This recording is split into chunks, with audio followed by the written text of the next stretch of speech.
What's going on, everyone? Sam here from Lake Pro Tackle. Y'all, unfortunately the big camera has taken a little bit of a fall. It was a little windy when we were filming our 12 Days of Christmas music video, so make sure to check that out. I'm gonna link it right below in the description.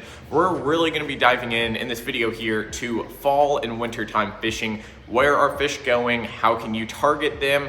How can you break down your lake or body of water much faster than anyone else out there? You know, I personally don't have a lot of time to fish. I'm lucky I get my Saturday most of the time to go fishing, and you know, I don't have all the time in the world to go graph around. I just want to put the trolling motor down, catch fish. So that's what I'm going to be hopefully teaching y'all, how to break down your bodies of water a little bit faster in the fall and winter time. Before we get into that, we really have to break down what happens in the fall and winter time to position these fish in these high percentage areas. Now, assuming, you know, we're here in Texas, we've got man-made reservoirs, we've got a lot of points most of the time, we have break walls, we have timber sometimes, lots of different types of cover. You know, let's first focus on the main positioners of fish, and that's going to be the bait fish, typically the shad, hopefully the gizzard shad, maybe even threadfin, as well as some of the other natural forage that occurs in your lake or river system, whatever it may be. Typically the shad migration is going to determine where a lot of the bass are going. Breaking that down even further, the shad migration is really based off of the water temperature and what's going on with your water temps.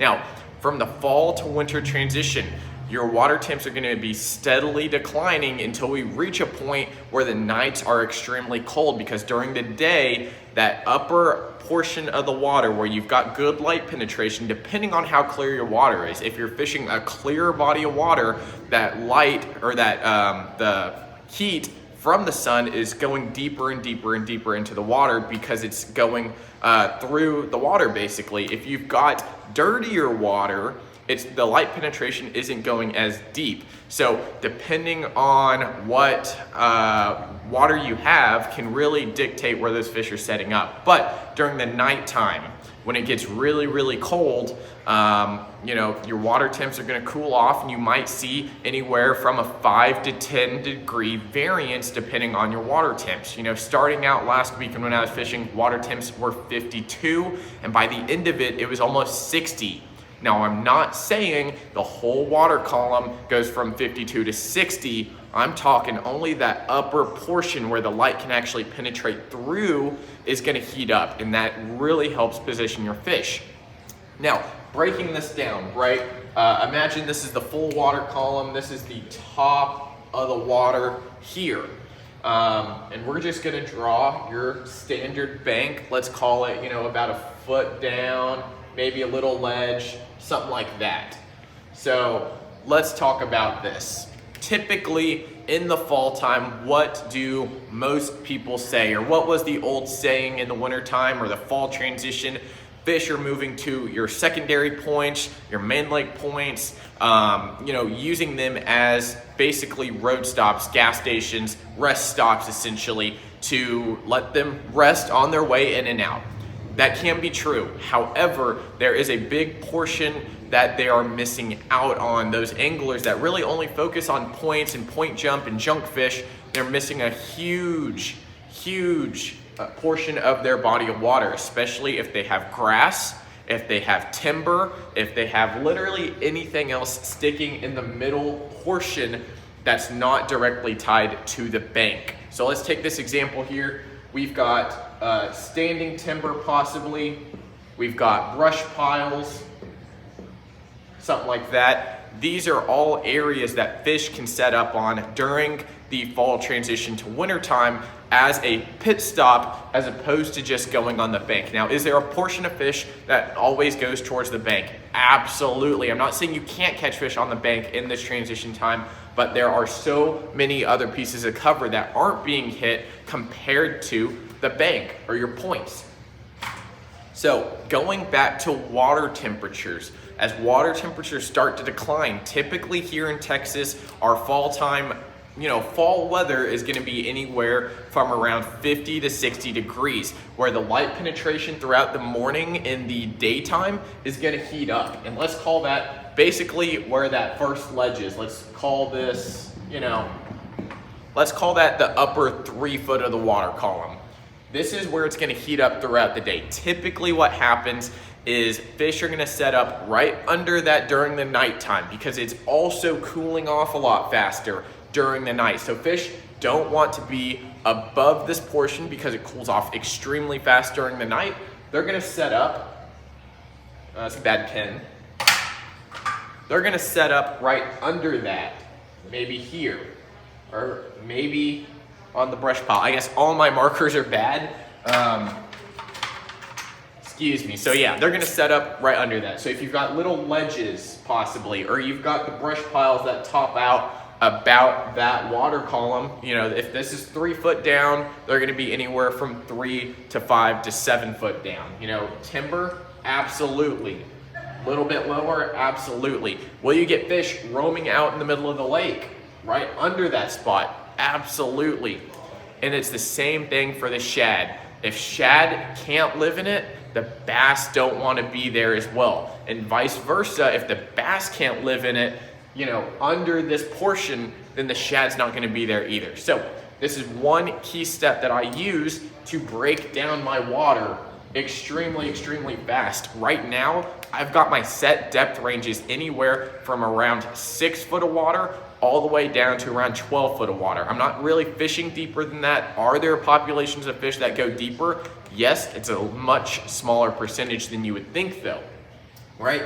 So the bigger fish that I'm targeting, the ones that are smart, they're very capable of making their own movements and know how to move around with the bait. These are the ones I'm targeting. When your fish gets set up like this, especially your roamer fish, these fish are gonna be the easiest to catch.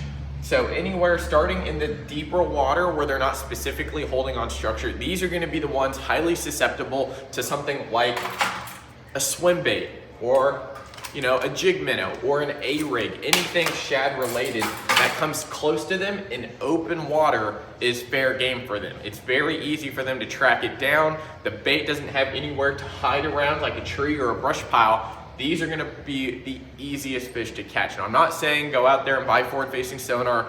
All I'm saying is if you have access to the technology, these fish here are the easier ones to catch.